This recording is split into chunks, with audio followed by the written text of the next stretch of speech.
it's Chad with MBTV, and I just want to welcome you to INTP discussions. Uh, Obviously, we've kind of flown through the NF. It seemed like just yesterday when we did our first one, so I'm pretty excited to talk about the NT category. We're starting with the INTP. Hopefully, a lot of you viewers are INTPs, and hopefully you gain some insight and some knowledge from this, if you're any type, that is. That being said, I do have two guests with me. I have Daryl, if he can now hear us. He had some technical difficulties earlier. And I also have Kayla. I don't know Daryl's type, and then I do know Kayla's. She is INTP. Daryl, would you mind sharing a little bit of your history, if you can hear us? If not, there's no concern. I don't know if he can hear us right now, but hopefully he'll re-engage here in a second. In the meantime, before we start the show, a few preliminaries. Preliminary number one is that we do have the forum, and the forum competition is still going on, and so make sure you join the forum, get some knowledge. It's obviously grown pretty fast. I'm very happy to see that as much engagement as there is on there. There's all kinds of topics. That's really exciting. And that being said, our Slack group is also growing at a pretty awesome rate. There's a lot of good conversations going in there. Sometimes it's dead and late at night for us U.S. people, but otherwise there's a lot of stuff going on. It can definitely keep you busy. So if you're looking for conversation, great place to join. Make sure you check out our website if you have any questions as well, and that's mbtvcoach.com. The forum is forum.myersbricks.com. And the Slack sign-up link, if you're not a member yet, is mbtv-chat.signup.team. So that's mbtv-chat.signup.team. That is the joining link, and if you're already a member, you know how to get on there. So, all right, that being said, Kayla's here, and I'd like her to kind of introduce herself for a few minutes, and that way we can get an idea of kind of her background and what kind of led her to Myers-Briggs and what got her type and kind of her history. So, Kayla, would you definitely tell us about yourself? Okay, so I'm an INTP, as it was already covered. What got me into Myers-Briggs? Well, I kind of stumbled upon it online because of Tumblr, and I kind of just really got into it after finding it. I really just went all INTP on it, I guess. Okay, and we also have host Daniel here. He's hanging out in the corner over there, but he'll pop up in just a second. Daniel, say hello to everyone and all of our viewers, and let's get the show rolling. Hey guys, how is it going? Great show that we're going to have today. It's going to be very productive, very ENTJ. So can't wait to see where this goes. Great. So obviously Daniel's going to have to balance out the feeling vibes here because both Kayla and I have inferior feelings, so hopefully it doesn't get too technical and it keeps human. We want to definitely not keep it too robotic. So that being said, Kayla, let's talk a little bit about the INTP, and Daniel, feel free to interject at any time. Being an INTP, what was the first thing that really stood out to you? Like when you were reading the descriptions, did you figure out you're an INTP through the descriptions, or did you type yourself, or kind of how did you come about that? Well, when I read the actual description of the INTP, because that's what I got as the first result on the test, I really related to it, but then I started questioning the wording, and I was kind of like skeptical because I thought it might be too broad, and then I was like, well, then maybe everybody can relate to this, and so I almost kind of tossed it away with, like, put it under bullshit with astrology. And but I also could see there was like some sort of potential, and I was still curious about it because the underlying idea that I kind of could see was interesting to me. So I went online and I did more research, and I did end up finding the cognitive functions and stuff. But I went through a doubting period where I was just like, I'm not going to say I'm an INTP. I'm just going to look at all of the types really objectively and eliminate them. So I kind of went through all of that, but now I'm pretty certain I'm an INTP. So.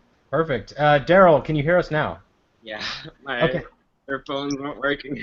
Oh, perfect, perfect. So, Daryl, would you mind introducing yourself and kind of just telling us a little bit about what got you in MBTI and your type, if you're willing to share?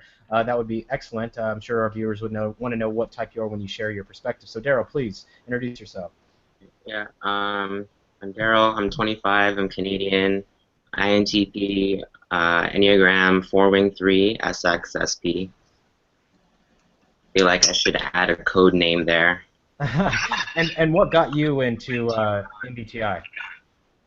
I don't remember specifically. I think it must have been like a Tumblr post that there was like a type there, and I didn't understand what it was, and I just looked it up and I did the test and kind of spiraled out of control from there on. Right. So both of our INTPs apparently learned from Tumblr.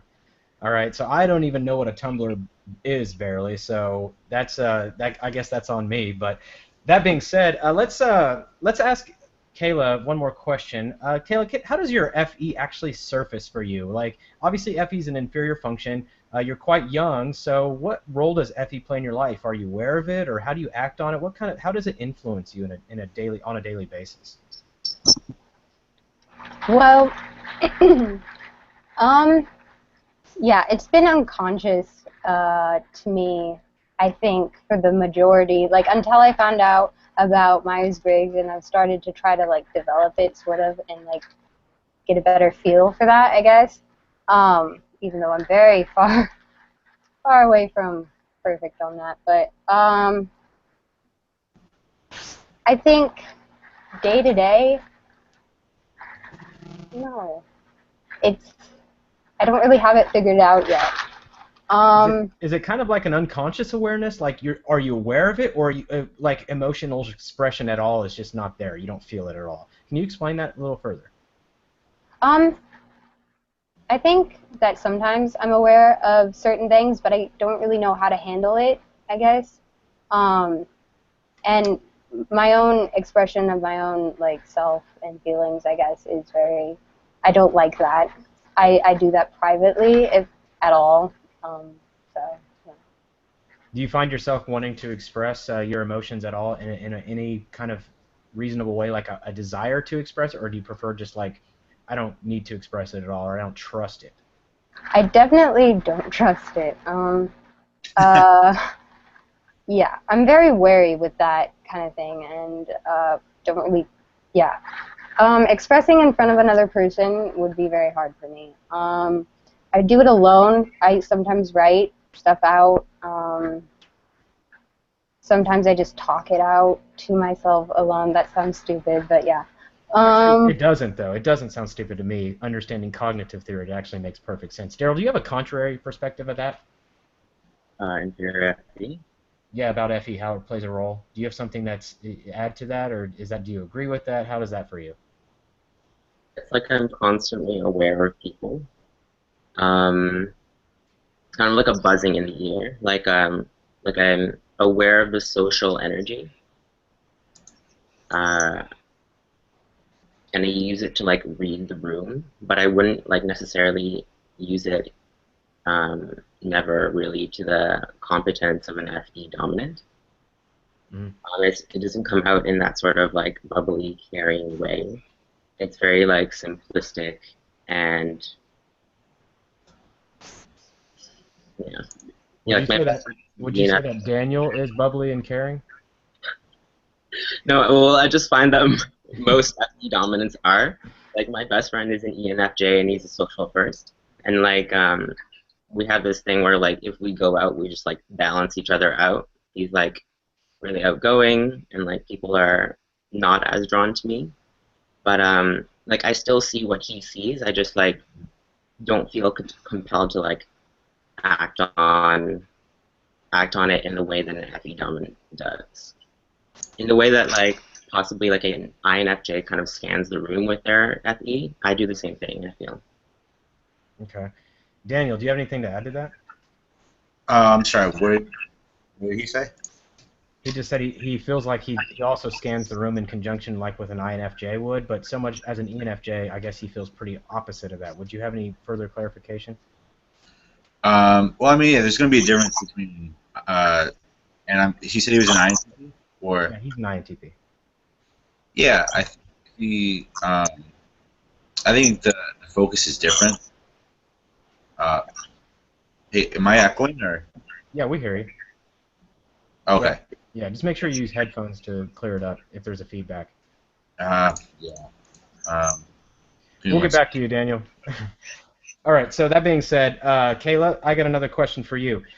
You obviously refer to TI and that's as your most trusted resource. So can you explain to us how TI for those who are watching introverted thinking, could you explain to us how introverted thinking plays a role into your decision-making process? Well, when presented with like a decision I have to make, I tend to want to do a lot of research on it and kind of analyze it really overanalyze it probably to some extent.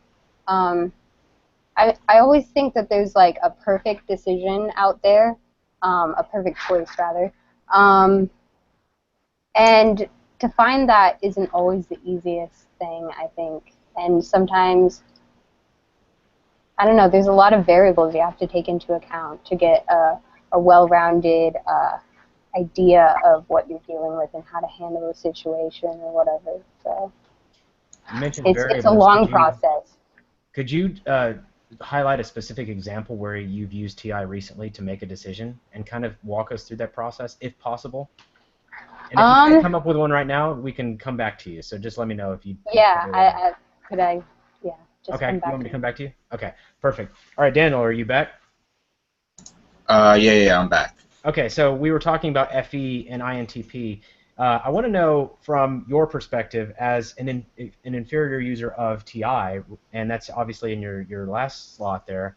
I'm curious to know if the INTP in particular, do you feel that as if they are almost like an opposite in you, and have you been enhanced by being around INTPs, and what have they done for you? We have an interesting dynamic when it comes to extroverted feeling anyway in TI. We use those functions in opposite ways, like totally opposite. And it's always cool because with INTPs, we always end up talking about social dynamics because it's kind of both on our minds, and we always just really get into it, which is really cool because I want to logically think about my my social or our social experiences. And the INTPs generate so much social questions based off of their NE, and it's like they take all this stuff, and it's like they just have so much they want to know and understand about being social and or situations they're in, and I really appreciate that because it's very honest and sincere. So when you utilize that, it's cool because I mean most of the time that from what I've been able to see, INTPs are very to themselves. I think ENFJs a lot of good behavior socially out of INTPs. They become more positive, more feely, I guess, right? They have that vulnerability that they can share themselves with somebody. And I met, I actually know two couples who have the INTP ENFJ relationship, and it's a really interesting dynamic because they're just so comfortable with each other. It's a very good pairing. To have TI and FE reversed, one seeking the other, Would you say that's fair, Kayla? That's a fair assumption? I wasn't exactly listening because I was thinking. Okay, so that's fine. I do apologize. Hey, it happens. You know me, I like to call people out. Before we continue, I think Diamond has joined us here, and I don't know Yeah, where... can you guys hear me? I can, but I can't see you. Okay, just a second. Okay, so as soon as Diamond gets all that corrected, we'll get back to Diamond. So that being said, Daryl, let's talk about FE and in the sense of not ENTJ, I'm sorry, ENFJ relationships. You said you had a friend that was an ENFJ. Could you explain how you and FE dominance actually work? You talked a little bit about it, but you said they kind of balance out. But so far, I don't know if you've had any kind of relationship with ENFJ, and if you have, what was it like? And if you haven't, then could you think of what it could be like? Like a romantic relationship. Yeah, in particular, yeah. Personally, I think that would be like impossible for me. Okay. They're just really concerned with completely opposite things.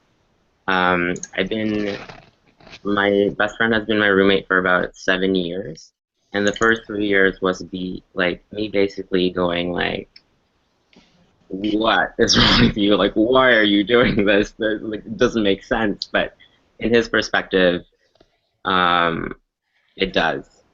And like what Daniel said about like being comfortable, it is a very comfortable relationship. Like when we go out like party and stuff, they like people assume that like we're together, even though we're just like really good friends. But romantically, I don't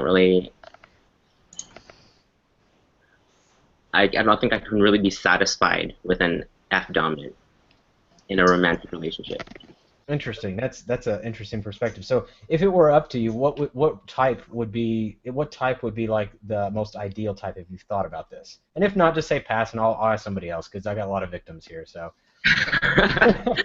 uh, Either an INFJ or an ENTJ. Interesting that you say INFJ. Do you feel that that aspect of introversion would help quite a bit instead of somebody that's extroverted or typically extroverted as like an ENFJ? Is that why you chose INFJ, or is there a different thing? I choose INFJ because INFJs come in so many flavors, and they wrap themselves in so many layers of personality, and if I can't like type someone really easily, they usually end up being an INFJ, and I like being challenged and just the IN kind of connection that we have is really like they're willing to like take it there, and they challenge me in a sense that I can't be aggressive with them because their energy is so sensitive, and so it challenges me to like be more emotionally intelligent in dealing, and I feel like that's a really good balance. And then with the ENTJ, it's like it's so opposite. It's like how opposites attract. You know how people say that. So Yeah. that's And you're referring to INFJ? ENTJ. Okay, I'm sorry, I missed that part. Okay, go ahead. Yeah, that's basically it. Okay, so ENTJ, you feel like it's so opposite, but yet you both use the functions in the same exact order. It's just opposite attitude. Yeah. Yeah. So, do you feel like pairing with another thinker is ideal for most INTPs, or do you feel like you're unique in that exception?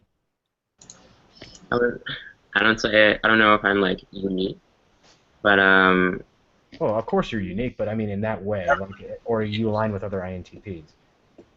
I don't think that most INTPs would like being in a romantic relationship with an ENTJ. Okay. Before I learned about the MBTI, I look back on my past and interacting with TE dominant personalities or just TJs in general is really frustrating. It's still really frustrating. But once you like see through EE and you understand what a TJ is,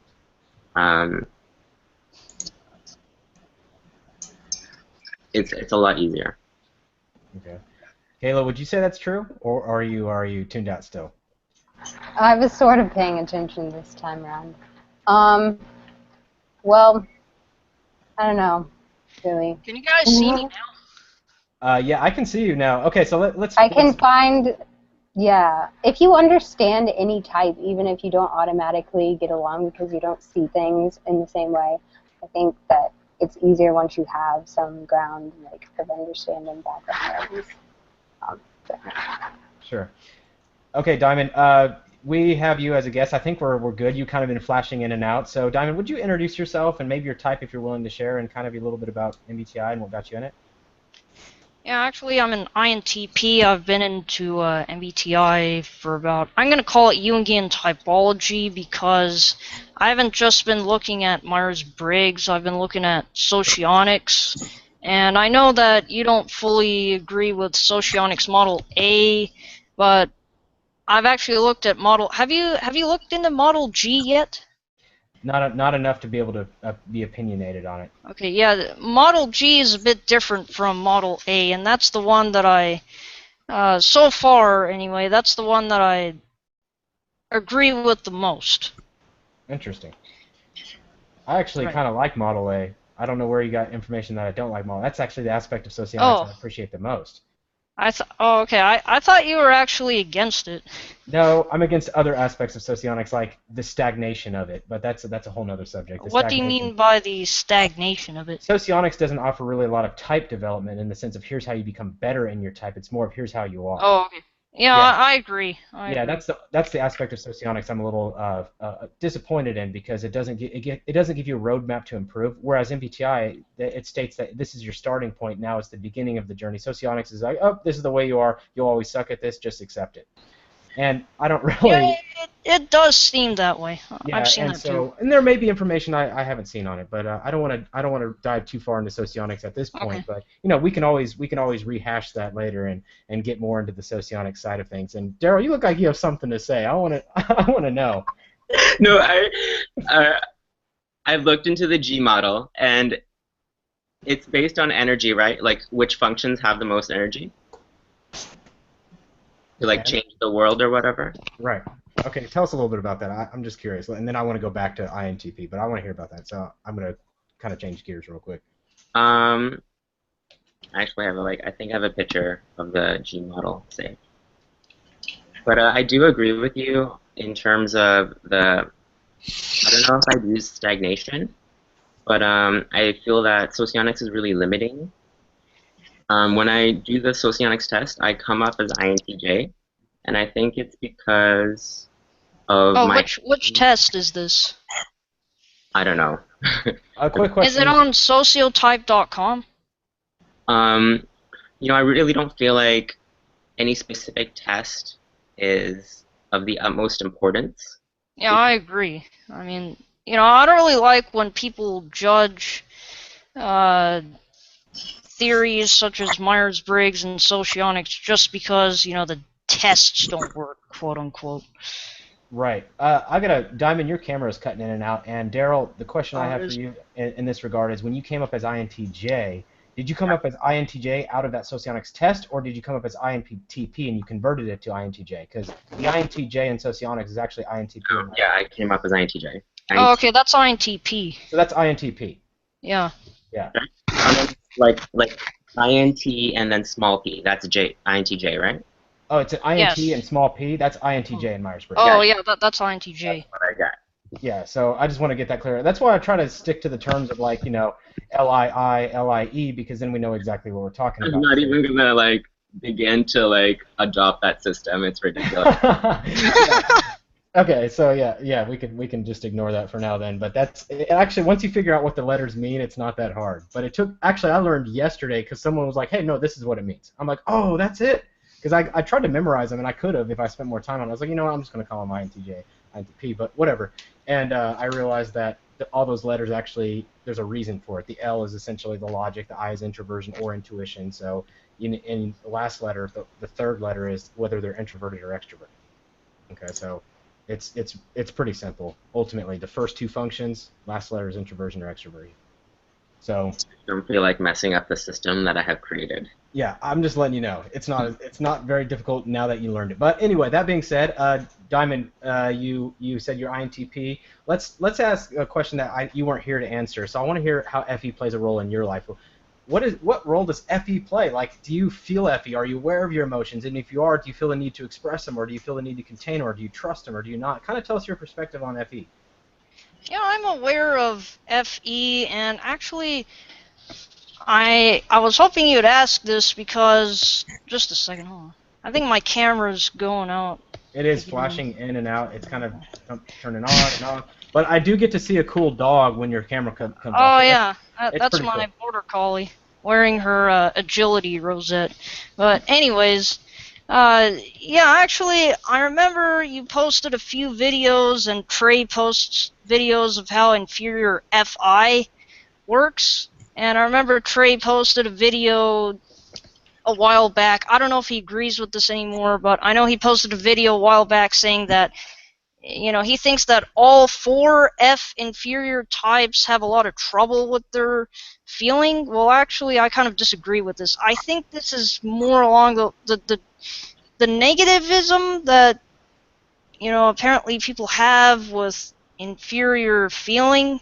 I think that's more along the lines of FI because I don't really understand many of the things that you guys have talked about in your I don't know if I should call them rant videos or I don't know what I should call them, but They're I mean for we call me them our FI rants. So yeah, go ahead. yeah. For me, it's just about I don't really see anything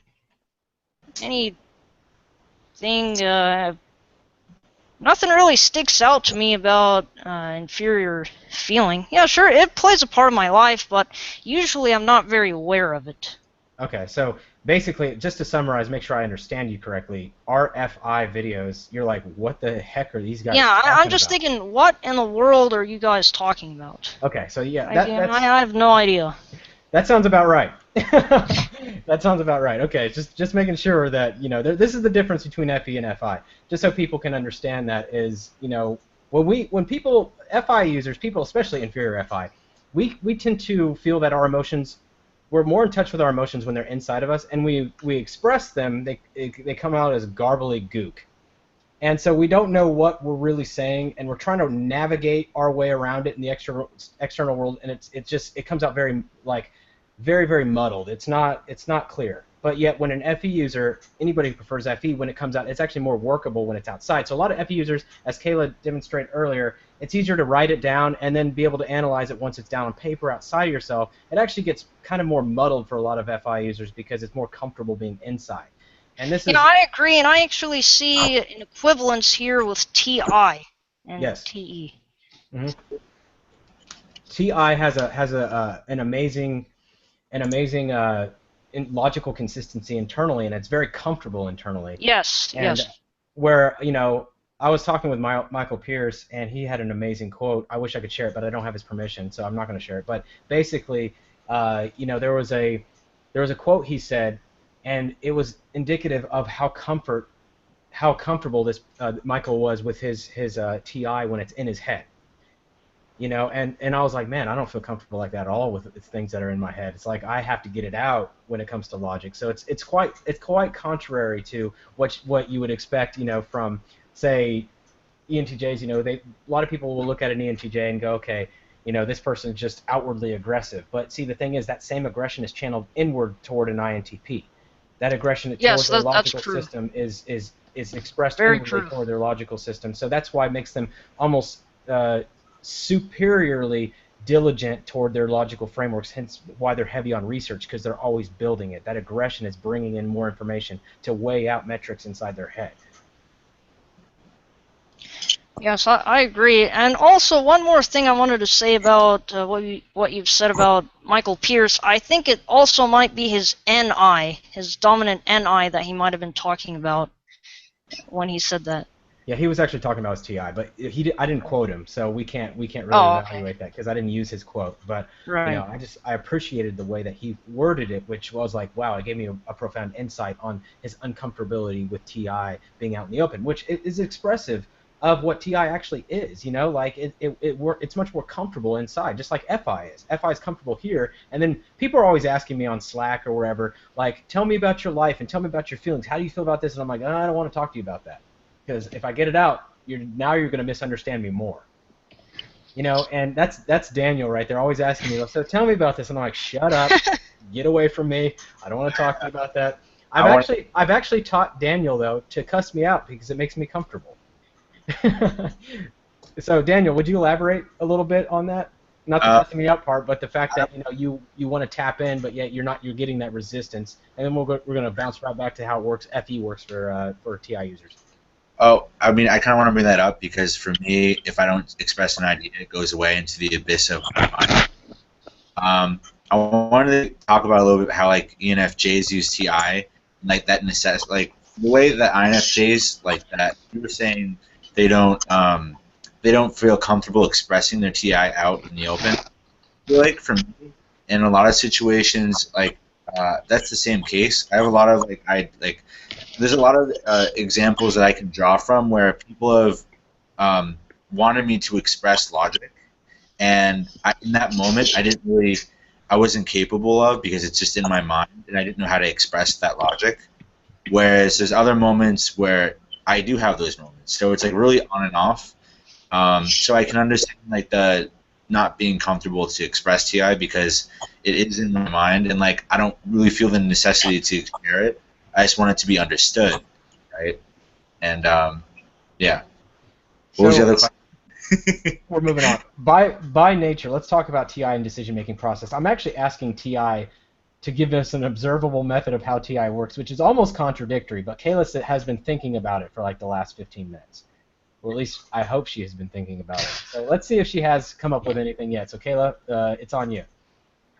Well, when I was thinking over it, I realized that oftentimes I don't make a lot of actual decision, well, besides the normal everyday, like really quick stuff. But right now, one of the decisions I'm working on making, at least, is what I want to do after I graduate from school. Obviously, that's a big priority. And so I've been going really, really in depth into some, like the schools and what career exactly, what majors exactly, what would interest me, classes I'd need to like make sure I take it. Just laying that all out and then figuring out, just all the different stuff. And I haven't decided for sure yet. I'm still like in the process of researching. But yeah, sort of. I don't really have a lot to say on that. Okay. Okay. So let's shift it over to Daryl real quick. Daryl, how do you differ from ISTPs as an INTP? Have you met any ISTPs, and what has that interaction been like, and how do you differ? Magnet. Huh? I'm an ISTP magnet. Okay. Yeah. Let's talk about that. How do you guys differ? And how do you differ? It's easily understood. There's like that inferior FE playfulness that comes across. I find that this sort of, how like TI or T dominance kind of like doesn't take into consideration people's emotions very easily because we operate from a sense that everyone's just as logical as we are. Well, there's no like sort of social dynamic problems with ISTPs. It's just like a really friendly camaraderie. But there's a difference in like understanding. You really have to like spell things out for them. They're just as fast as we are. It's just that the systems they make are related to the physical world. And if you kind of try to bring conceptual models to them, they're going to struggle. But I got along with them really well. Okay, and what's the biggest difference that you've had between ISTPs and INTPs? Like, how do you know that you're an INTP versus, say, the ISTPs you've met?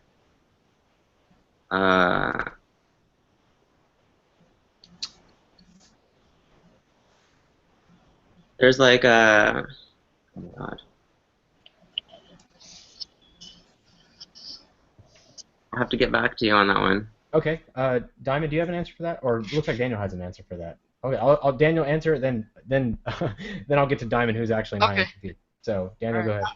Oh, actually, I have it. It's just that they're more physically. Sorry, they're more physically like they'll Basically, they know what you're talking about when you say living in the moment. And they understand how much control you're able to have while you're living in the moment. Because if you tell me, that somebody who, follows their impulses and knows how to live in the moment without worrying too much about possibilities, I'm going to think that, or at least before I knew anything about Jungian typology, anybody who would tell me something like that, I would just think, wow, you're going to end up falling into a pit because you're not worried about possibilities. You're just going to end up killing yourself.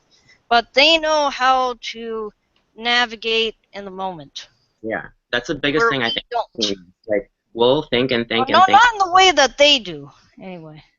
Yeah, so we'll never stop thinking, and like we have trouble like actually doing stuff, but they're really fast. They'll just like everything is really like simple to them, and so they come up with solutions that are like they're like band-aids. They just slap them on quick and then move on to the next thing.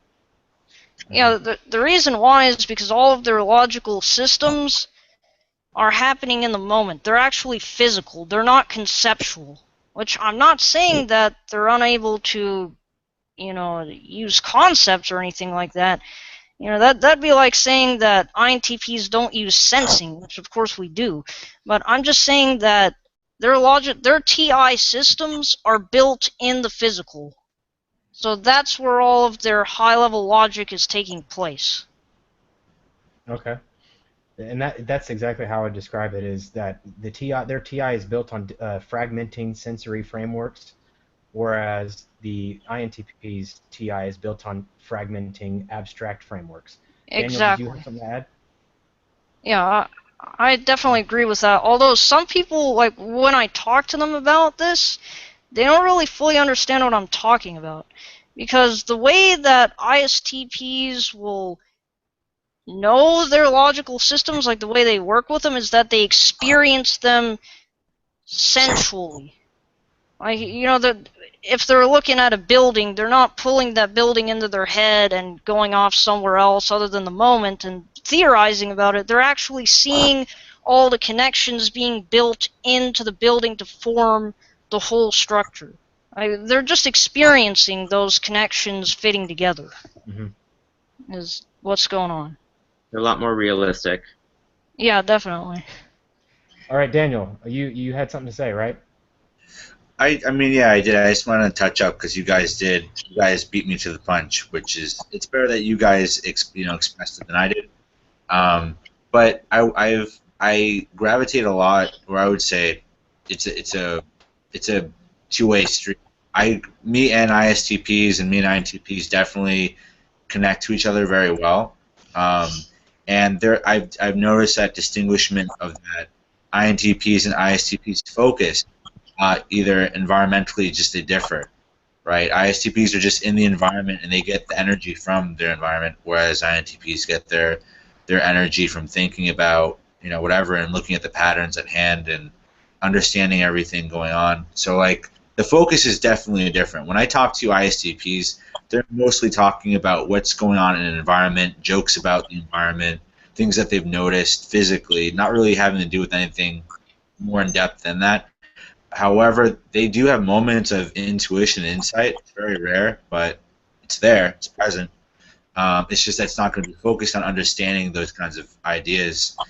Whereas INTPs, it's all day. That's why personally I enjoy INTPs more than ISTPs, is that they bring out that kind of intuition that I'm used to talking in.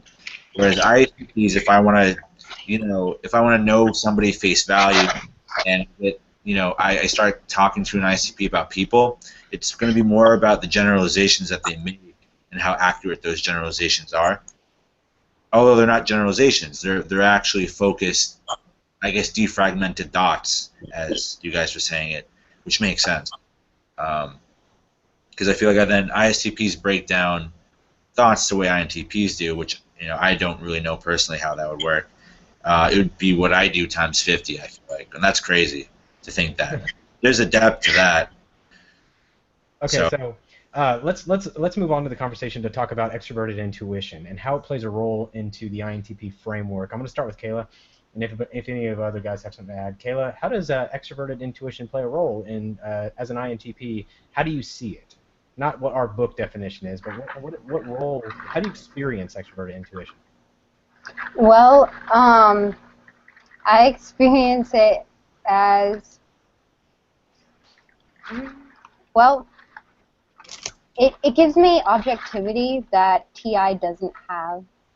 It gives me, like, outside of myself things to work with, I guess. And I think if I didn't have any with my TI, it would be disastrous because I would get way too subjective. And that's what happens with the TI-SI loop, is you get stuck overanalyzing stuff and you never take in new ideas or new structures and things, and it's disastrous. So any is kind of like, yeah, when it started like making a proper appearance in my life, I guess, it helped me connect with the world outside of myself, sort of, even though it's still really abstract, but I guess I got lots more ideas, and I wanted to do more things, and sort of. Yeah, I guess, it's just, I kind of have a lot of fun with it, especially in conversations that I get to use my INE, and we just, with my friends, and we just kind of go on these crazy conversations. I don't really, yeah, anyway, yeah. So does that make you get along with like INFPs pretty well, would you say? Yeah, we definitely have an interesting like friendship dynamic, INFPs, and I would get along because of that. Okay, so anyway, that being said, Daryl, do you want to add anything to that? Like anyhow. Like how it plays a role in your life, how you see it, how you use it. Okay. Any feels like letting go, and everything just moves really, really, really fast. It's like INTPs are always in the eye of the storm, and you just run out. You just like let yourself go into the chaos and like explore all the possibilities. Mm-hmm. Socially, I learned a lot using any studying ENFPs and ENTPs. They're just devastating the way they're just like, they move people like chess pieces across a chessboard with their NE, and I learned a lot studying them. Can you give us an example of what that looks like? Okay, well, with ENTPs, they're very like charming. The FE comes out as just like they just always know what to say. Everything is just like, it's like they sheepdog the person into basically just giving them what they want. And then ENFPs, the TE kind of expresses it through the NE, and they'll do the same thing, but kind of covertly. They'll kind of like hide in plain sight, and you can't really call them out on their social manipulation. But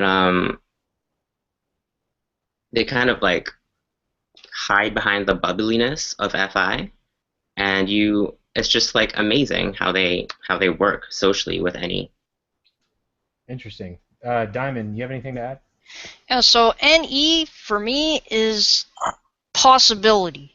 In other words, it's objective possibility. Unlike NI, which is a bit more introverted, it's more self-reflective. NE is the possibility of an object. So I might, look at some lines on the ground, let's say, and I'll say that looks like, the shape of a car or something. I mean, that's a really basic example, I understand, but just have that idea in your head. And what it'll also, and there's another good example of NE that I just remembered. So I'm sure you guys have probably heard this before, but imagine there's a shape, or actually really a 3D form floating in the air or hanging from a string, and there are different lights. One is shining and casting one shadow of this object onto one wall, and then there's another wall that's at a 90-degree angle from that wall, and there's another light source that's casting another shadow onto that the second wall, and you can see different areas of this object through the shadows. NE is what will connect all of them together, of course with TI as well. NE will help us see the possibilities of what we're seeing now, or what we've just heard. So NE is really about possible possibilities. Possible possibilities. Good way to put if it. that makes sense. Yeah, it does. And what we want to add is, with that framework, what was interesting was you used a comparison, and you were like, that line looks like a car. Yeah. And that's NESI axis. That's actually yes, really because cool it's reminding me of what I already know. Yes, and that's and I wanted to paint that out for our audience to show that that's a great example of NESI. It takes what they already know and actually, I should have probably said that.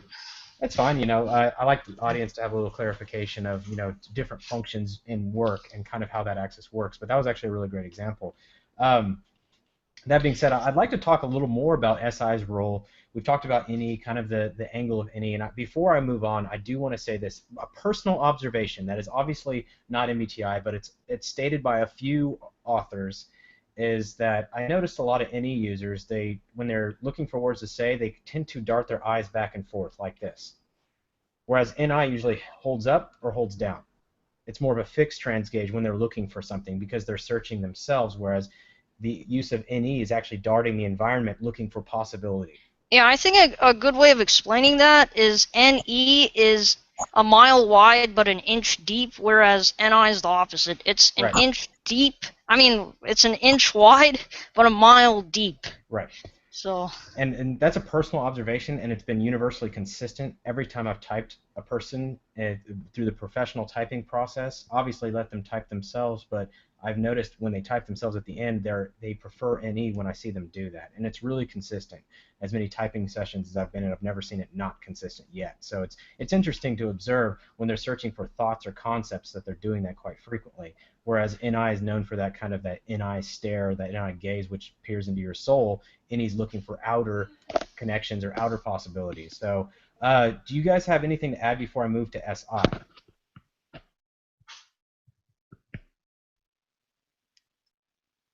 Okay, so that being said, you guys don't have anything to add. I don't know if Daniel wanted to add something to that, but I'm going to move to SI, and I'd like you guys to explain or at least describe your experience with SI. It being a more tertiary, it's being the tertiary function of the INTP. It'd be interesting to see how, if it's developed into your personality or not. Obviously, this tertiary function really starts kicking in when you hit an older point in time, but let's see kind of what role it plays in now. And you may be hyper developed in that function due to circumstances in your life. So I'd like to see if anybody would have experiences to share. I'm going to start with Kayla, then we'll move to Daryl, and then move to Diamond. So Kayla, do you have anything to add to that?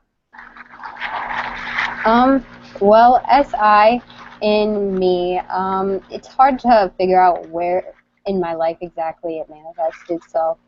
But I have an ISFJ friend, and I've kind of compared the way she works with her SITI, and then I work with my TISI.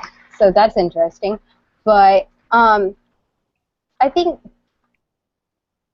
SI gives INTPs structure, like underlying structure to their life, so they don't get completely chaotic, I guess, with any.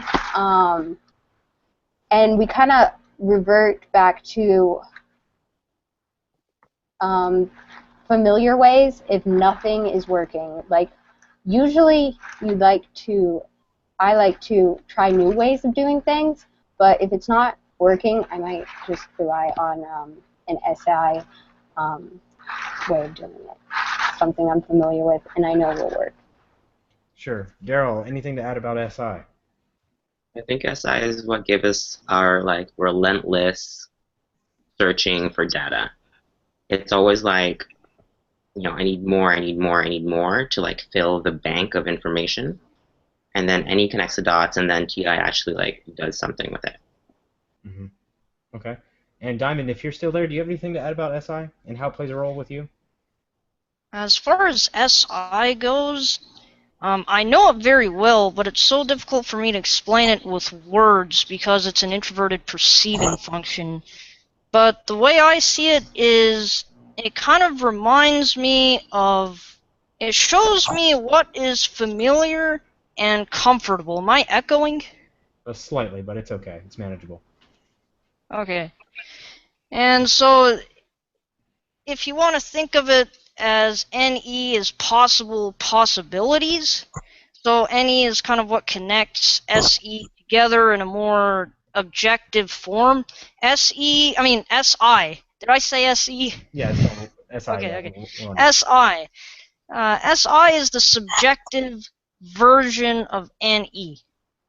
It's what you're familiar with. It's kind of what you're comfortable with and what you're familiar with, and that's kind of why I like how Socionics calls it comfort sensing. Actually, in the beginning, whenever I was studying Socionics, I didn't understand what they meant by this, but now I do. Okay. And if we didn't have SI, then we wouldn't be able to really build our systems of logic. I think it would be we'd have quite a bit of trouble with that. Yeah, you'd have a hard time being able to ground any logic into Yeah, reality. exactly. Okay. Let's talk about TI-SI loop. This is a question a lot of people have when it comes to the INTP is the TI-SI loop. Kayla mentioned it earlier. She said it's like being stuck in introversion, but being stuck in the mud. But I'd like to hear Daryl's experience on this in particular. Have you been in a loop before? And if you have, what was it like? I think most INTPs are always in some sort of loop. That's like the bad reputation that INTPs have, that we don't do anything, we just sit there and we think. When you talk about NIFI, I think in one video you said you can't stay in there for too long because you build these systems that are like completely disconnected from reality. Mm-hmm. I think that happens with us too. Okay. It's Go like, ahead. Sorry. don't stay in the TISI loop for too long, because you start creating these systems that are not necessarily as disconnected as NIFI, but if you, like, I don't know, if you stay in there and you don't go out and connect your systems to the real world, you just end up being like really socially awkward and not a lot of fun. Okay. And Kayla, you have anything to add on what you said earlier? Yeah. Getting more into what happens when you stay too long into that in that loop. Your frameworks are going to get completely skewed because you have no objectivity. You're gonna look at life through a very bad lens. You're going to start making very illogical conclusions based on just your experience of stuff, and you're going. It's just you need to exercise that in you to get the objectivity. Okay, and I want to actually address some few viewer comments here. Host Eric he commented, and I obviously like to address this. So he said, INTPs, do you think? And he said, choose as many as apply. A satisfactory explanation regarding your laziness will solve the problem. The issue of solvency for your laziness won't be addressed until said satisfactory explanation is attained. Accomplishing things in the world is coarse compared to the integrity of logical models in your head. Money-making ought to be avoided unless entirely consistent with your assorted models. Or 5, none of the above. So, do you think or agree with any, all, or none of them? And if you need me to repeat them, I will. Oh yeah, can you please repeat them, because I think you cut out a little bit here. Sure. I will repeat them. Sorry, audience, I will repeat them for our guest here. So, number 1 is a satisfactory explanation regarding your laziness will solve the problem. Do you think the issue of solvency for your laziness won't be addressed? So what was this? What was the question? What was the problem? He's just asking, do you think? So he's just wanting to know if this is how you think. Oh, okay.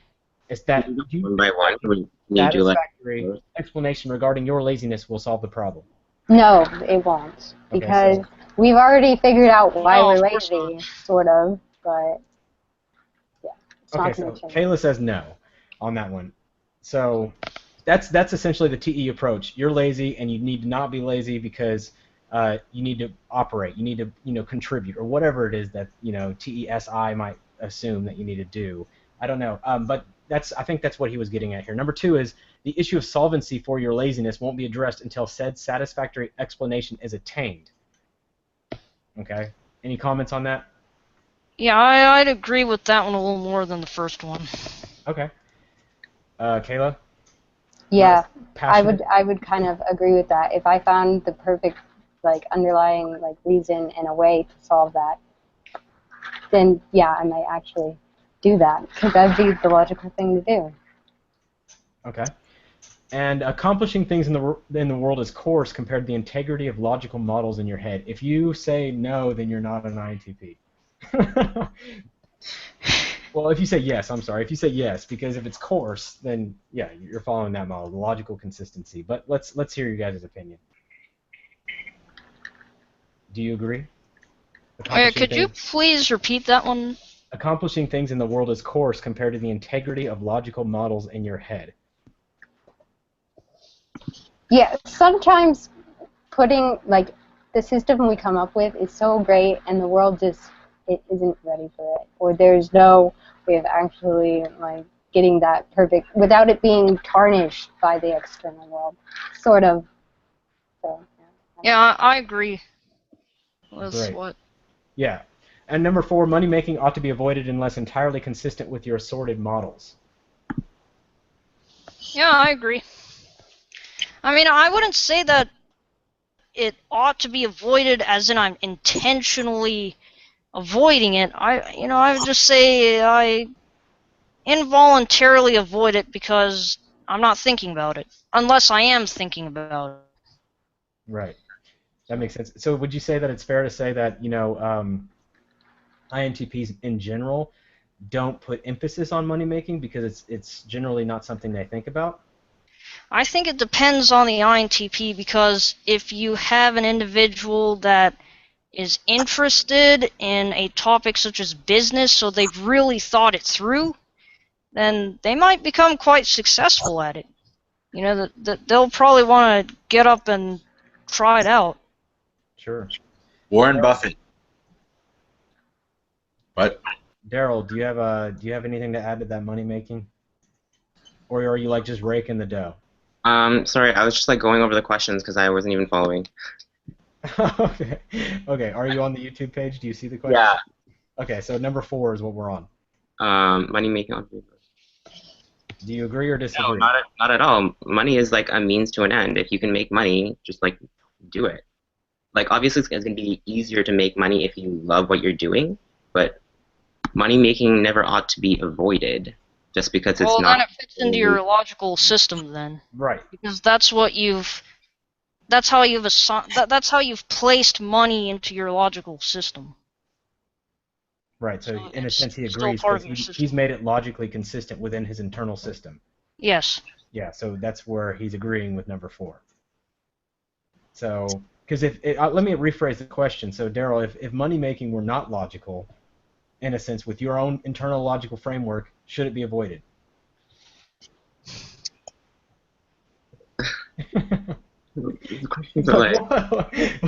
Why do you ask questions like that? That is not practical. Okay. What is the question? If money isn't logical? Well, If there's money wasn't logical, let's say money was an outer space alien that you could not fit into your you could not fit into your logical framework. Should it be avoided? Pretend money was Effie. Yeah. Okay, yeah, if it doesn't make sense, I'm not going to do it. Right. See. Exactly. Yeah, exactly. That's the whole point Eric was making.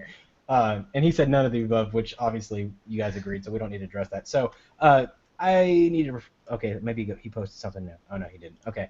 So all right, guys. Let's talk about the last thing I'd like to talk about. We talked about FE. We talked about SI. We answered a few things on there. There's no other questions on there. But I'd like to address in more detail on you guys' experience overall, like all your types and functions. How people perceived you, say, in your youth compared to now? Has things changed? What was your type development process? I'm going to start with Diamond on this one, and then I'm going to work my way around again. So Diamond, please tell us how it was like being a younger INTP, say, through middle school or grade school, and kind of how it's changed, if it has. So you're asking about how people perceive me and have perceived me? Your own perception and other people's perception. Did you feel Okay. understood? Did you not? Kind of that thing. Yeah, I would say that I have felt both understood and also not understood, but of course, if I were to put them in proportion to each other, then understood would be quite small compared to not understood. My perception. So my perception is basically, I'm sure how you would imagine being an INTP. You just go about the world and you think about different possibilities, you put different pieces together, you cross-contextualize and fit all the little pieces of concept together. And just a second, hold on. I'll be right back. All right, Daryl, let's bounce to you real quick. I would say What was it like being a kid INTP? What was it like? What was life like? um, I felt like people didn't make sense. Like they just did not make sense. And yeah, I definitely felt misunderstood, but I think every intuitive feels that way. Um, Did you feel like the world was full of logical or illogical beings, and you wanted to fix them, or did you say you wanted to avoid them? when I was younger, it didn't matter. Like I Yeah, didn't I really. kind of agree with that. I mean, I still do feel like the world is full of a bunch of illogical beings, and I should try to fix them. But, sometimes I don't. Sure. Daryl, you were saying a point. Let's go. Let's hear that. Yeah, like when I was younger, like in elementary school or whatever, like that kind of stuff didn't matter. It was only until like middle school or high school until you started getting thrown into the jungle of adolescence. That stuff didn't make sense. People started doing things and blowing up and like just doing stuff that I'm just like, why did you do that? Like, why did you react to me in this way? Like, why are you fighting? Why are you doing this? And then after the MBTI, there's really no one that doesn't make any sense to me. So, What a great testimonial for MBTI. You understand everyone. This is something I also say myself, is after I studied Jung, I mean, so many different things started to make sense to me after that. Yeah, absolutely, and I feel the same way. Kayla, let's hear about your experience as INTP and how many people you buried in your backyard. Well, yeah, I could say that I definitely haven't felt very understood by a lot of people, and I saw the world as, I've always had the mindset that because the world didn't make sense to me, I was determined to figure it out. And so I'm glad I have that curiosity, because otherwise, if I didn't have curiosity, I would just want to hide from the world, because I've had a lot of conflict growing up, because people, myself and others, didn't really see eye to eye, and I kind of resisted certain things, I guess. And I guess people always say that I don't seem to care, and that I'm just like, oh, you're yourself, and you're so cool because you don't care what anybody thinks about you or whatever, and you just do your own thing. So I guess I come off that way, even though I do try to get along with people and not exactly, I don't know, but yeah, I don't know where I was going with that. Hey, that's fine. So let me ask you this. There's a lot of stereotypes about INTPs. Would you mind sharing one and obliterating it for us? No, I wouldn't mind. Okay, let's hear it. Do it. Just any stereotype? Okay. INTPs are robots, and they don't have emotions. We have emotions, we just know how to deal with it on our own. And we're not going to bring other people into it, because that doesn't make sense if we can handle it on our own. Daryl, you look like you just got really ecstatic, so I'm going to ask you. No, because that was what I was gonna say. Like, I think they look at TE and TI as just like complete robots, and we're just like dictating and completely emotionless. And I'm like inside, like I'm like so emotional, like crazy emotional, but you will never ever see it because I'll just like kind of TI it away. And yeah, that's a stereotype that does not hang with me. Diamond, do you agree with these what their observations are? Or do you have another stereotype you'd like to obliterate for us? Sure, I agree with everything they've just said. As far as another stereotype goes, any on your mind? I'm just curious what you guys have heard over the years as being INTPs. It's not an often judged negatively type, but it's a type that there are a few stereotypes, and I will take a second. I'm going to pull them up so that way we can actually. Yeah, I'd say the biggest stereotype was what was just said. So no emotions, that kind of thing. The no emotions robot thing. right. Yeah. So is it true that here's a stereotype that all INTPs are atheists? Yeah, Not true. I would say that's probably a stereotype.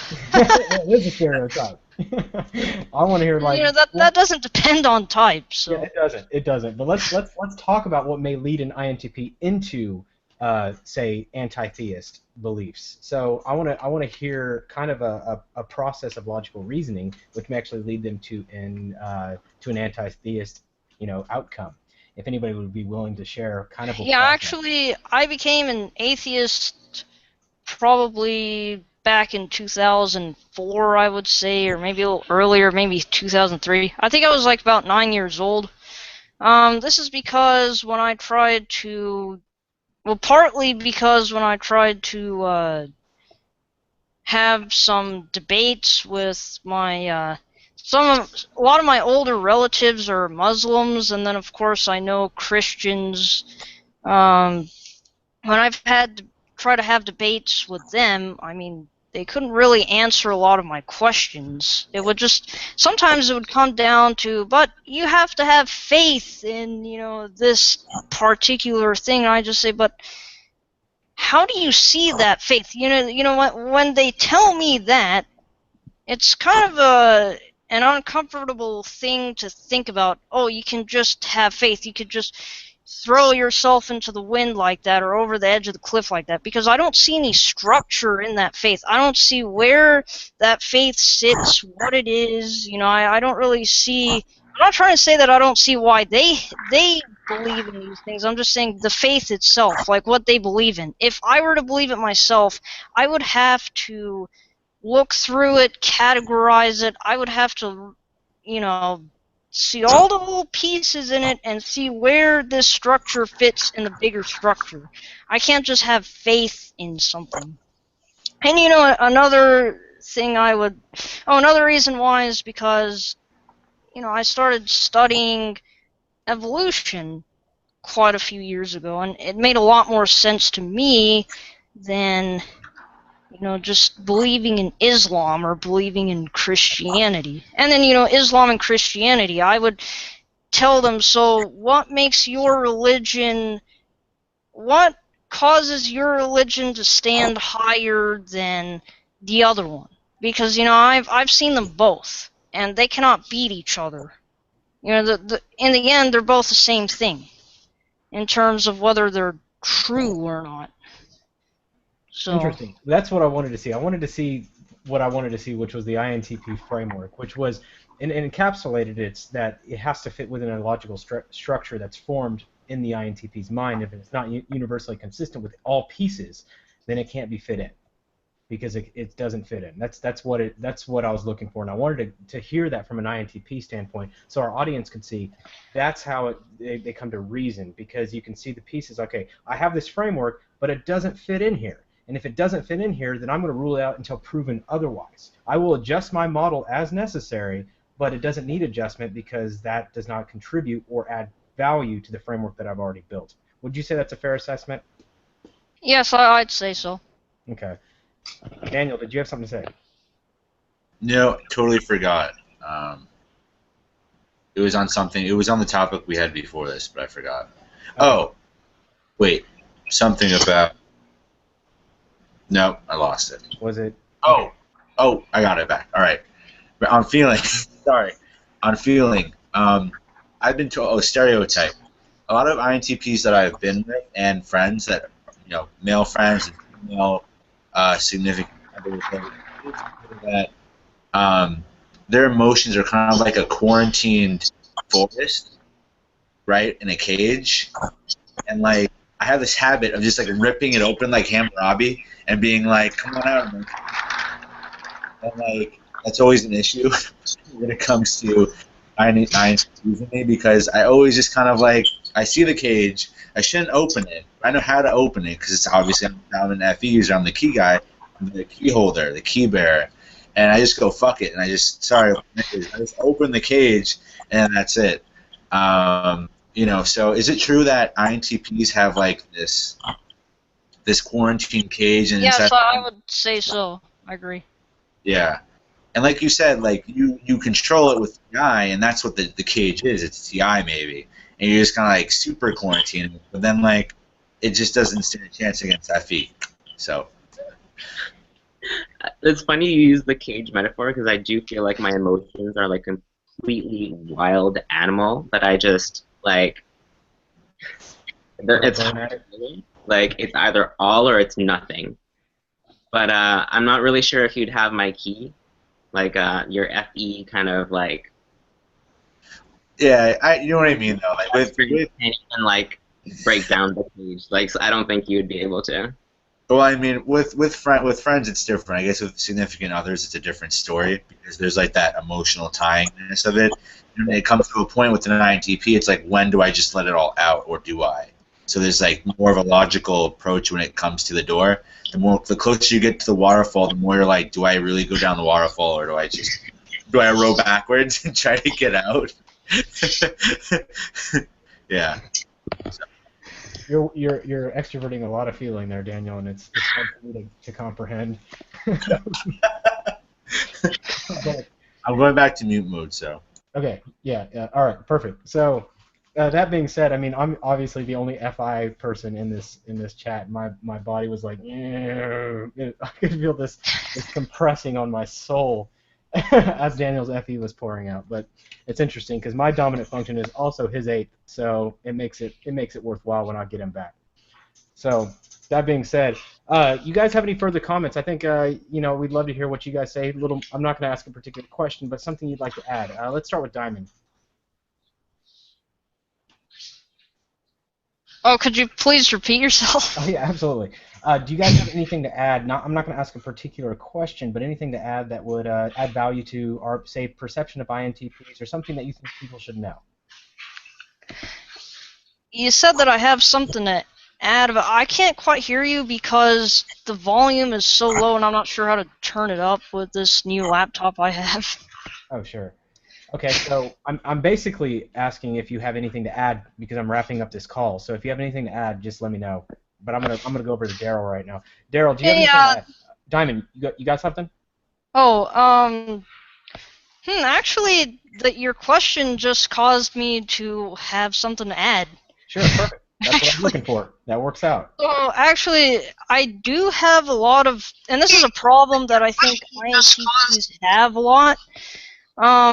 Have quite often, and I guess you two can agree or disagree with this, but a lot of times I'll have a lot of thoughts on my head, so something to contribute to this call before we end it, but I can't quite put it into words.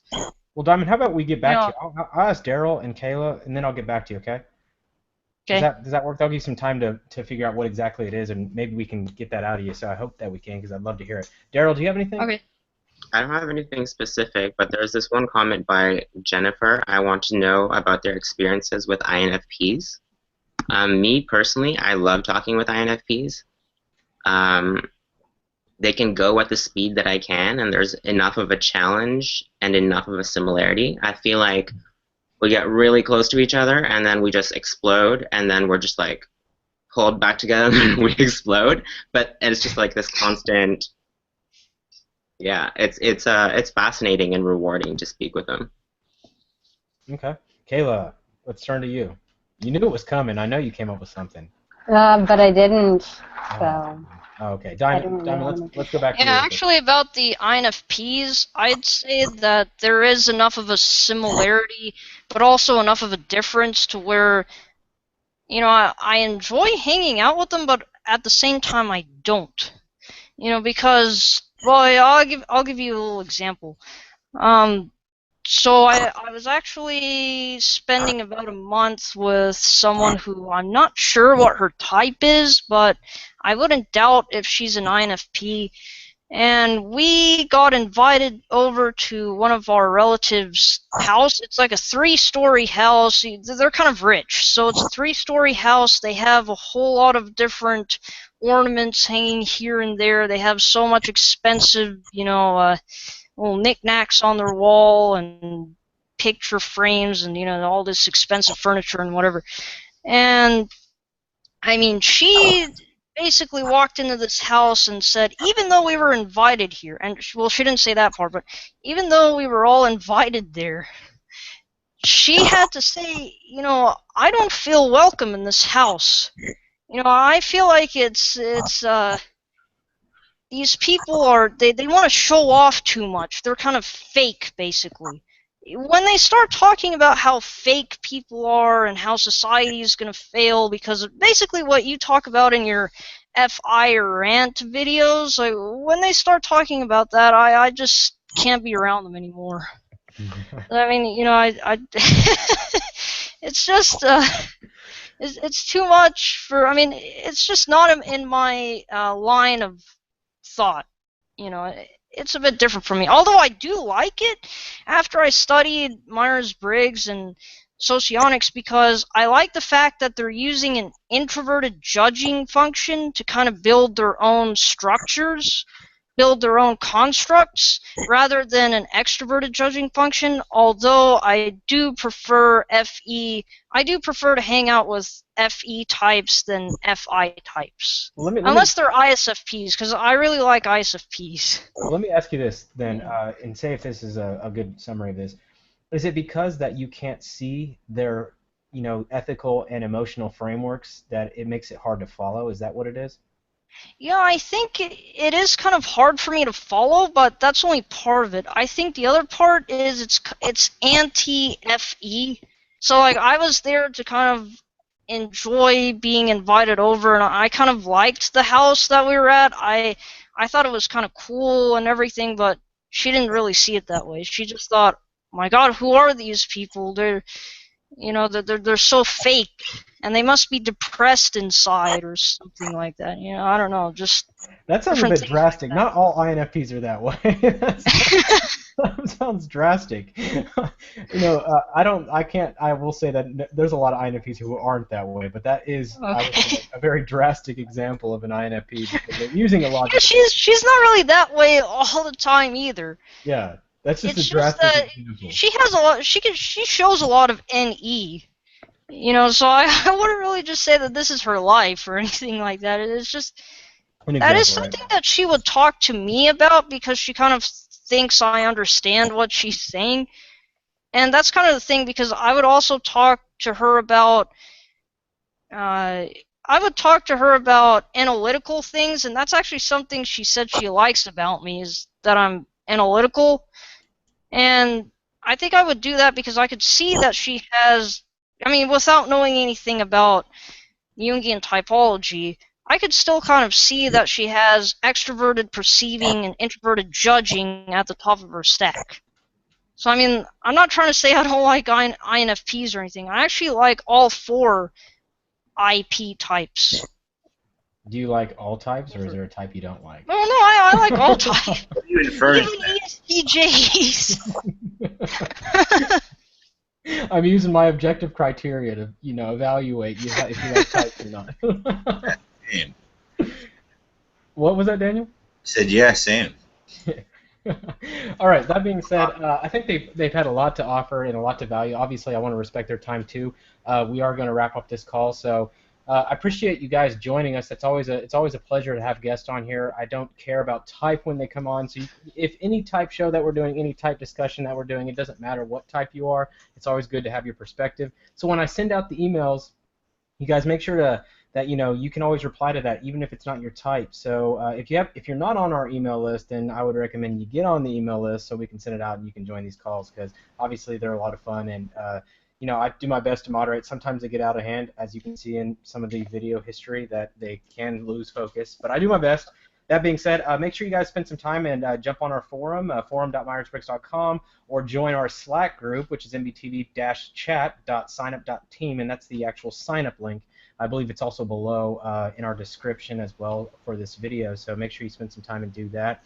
And there's a lot of activity on there, and like I said in the beginning of this video, there's a lot of cool stuff, and that keeps you informed of everything that we have going on with our community and getting involved in, meeting like-minded people. It's always good to be able to share ideas, and that's kind of the environment we wish to set up. So we always appreciate you guys and contributing and watching these videos. It's always a blast. Daniel, let's go ahead and close us out, and I'll stop this broadcast, okay?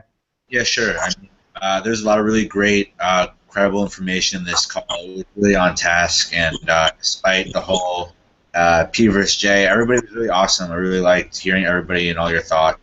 Another window into the INTP, great lens. Also, for the viewers, we've got most of the questions, but like always, I'm always responding to those, asking questions in the comments. So these live chats are really for people who are viewing to really, have questions answered and be more interactive. Usually, I've been starting to these live chats, both on live chat as we are now, and in Periscope. So this is actually live on Periscope. So the more active you are with tuning in, if you sign up to us on Periscope, you'll be able to just see the notification on your phone, and you'll be able to tune right in. So that's a new feature of Periscope.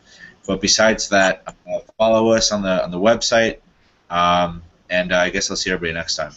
Appreciate it. Thanks, Daniel. All right, guys. Thank you for joining us. And I will end this broadcast, but the call room will be stay open. The links will be posted in the chat Slack. If everybody leaves, obviously the video will close, but I will leave this open. I will post a link for everyone to join in Slack as well. So if you guys wish to join this conversation and interact with some of our guests, if they're willing to stay, that's perfect. If not, then we'll have other people jump in. So I appreciate it. Thanks so much, and you all have a great night. Thanks. I have one question. Yes. How far are you willing to take this, what you're building right now? We'll talk about that. All right, guys. Thanks so much.